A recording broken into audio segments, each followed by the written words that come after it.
talking to some area artists then about what they're thinking when they create art. Tonight, sculptor Staley, who specializes in clay work, and why we should even think about art. Well, there's a phrase that I've always found pretty poignant, and that's it's in the world of slow time that truth and art become one. And I guess beware the emptiness of a busy life. And certainly I think the first thing we do, that most of us do in the morning, the very first thing was we do look at a clock to see what time it is. Mm-hmm. And then we have this schedule of to-do things that we have to do all day. And so there's sort of just getting on this treadmill and really not having any sort of quality time to just reflect in terms of what we might want to do that's really meaningful in our lives. Now, your chosen, at least at this time, medium is clay and ceramic. To you, the relationship between time and clay, can you explain that a little bit? Well, as you and I were talking earlier, just that idea of how our senses experience the world. And I think more and more we're an ocular-centric sort of being, in that we're experiencing things with our eyes primarily. And 100 years ago, a majority of Americans were on one single-family farms and tilling the earth and so forth. And now a vast majority of our time is either spent in front of the computer or watching TV and absorbing information through our eyes. And so it's very, I'm dealing with a medium that's over 10,000 years old. And so it's very unique today to be actually teaching students how to express their thoughts and feelings with their hands in something that's so responsive like as clay is. Let's take a moment here and actually use our eyes to look at the tactile medium with which you work. This first one, generally described, it appears to be somewhat of a bowl. Can you tell me about the piece? Mm-hmm. Even that idea of the relationship between the circle and square, and in this case it's somewhat oval, and the circle is sort of a universal form, and it's been around as long as the sun and the moon. And as I look into your eyes, our eyes are round, and the bird makes the nest round. But the idea of the square or the rectangle is fairly recent. It's something that man created about 8,000 or 9,000 years ago. And it's far more of a conceptual shape. And I guess the oval talks about some sense of movement or orbit. So in this case, I wanted to make a pot that was round on the wheel, but then I gave it this oval shape to give it more of a sense of direction with the piece. Okay, and a more, probably more visibly three-dimensional aspect. We'll go to the second slide there. Can you tell me about this one, please?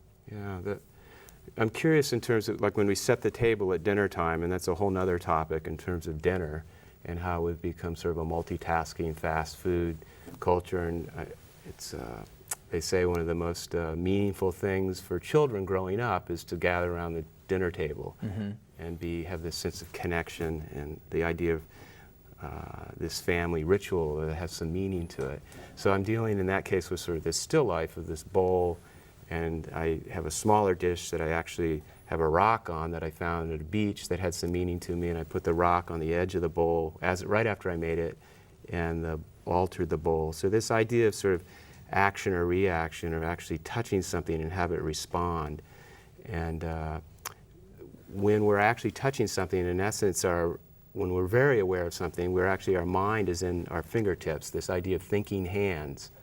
And that changes, going back to your original question, Dave, it sort of changes our sense of our relationship to time, and in essence, it slows time down. Let's go back in time a little bit, and in anthropology and archaeology, often they'll look at the pottery of civilizations to tell, where did they travel to, what type of food did they eat, and then we jump ahead 2,000 or more years. Do you think that the ceramic and the clays that you're working with today continue to tell a type of story about our civilization in much the same way that it used to? Yeah, perhaps, but it'd be quite different, because I think that although a lot of the cups that we put to our lips every day still are ceramics, most people use sort of mass-produced cups, or in some cases plastic, which doesn't break. And certainly plastic will last a lot longer in many ways than ceramics in terms of it breaking up. And we certainly live in sort of a disposable culture where a lot of things are thrown away. So I don't think the pots today quite often have the same, are imbued with some of the same personal sort of meaning that the pots were made of in the past. So who knows what people will say when they're going through our dumps and finding all the refuse of the detritus of our daily lives. Let's go on to one more piece, if we can. And when I first saw a photograph of this, I said, oh, that's the one with the dice, but you pointed out to me that those are not actually square. Tell me about that one, if you would. I actually liked your first interpretation of them being dice, and that idea of perception. And when we initially see something that we can't quite give it a context or orientation, one of the great things about art is everything we create is a metaphor for something. It has some sort of reference, and you related it to dice initially, but then you saw that it had three-dimensional form, and you became more engaged with the piece. And if you'll notice, one of those cups was covered with white dots, or in this case it's inspired by snow falling at night. And it's just something that I've always loved, walking at night when it's snowing.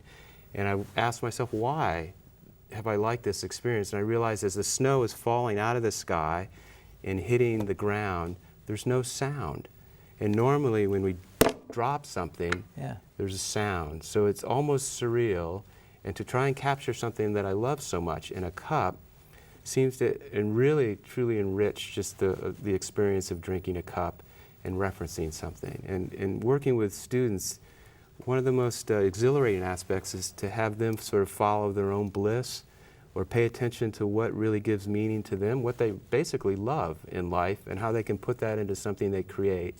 And there's a great phrase by the British sculptor Barbara Hepworth that says, perhaps what one wants to say is formed in one's childhood, and we spend the rest of our lives trying to say it. Chris, thank you very much for sharing your art with us and your insights. Appreciate it. My pleasure. A copy of the program you've just seen can be purchased through Penn State Media Sales at mediasales.psu.edu or by calling 800-770-2111.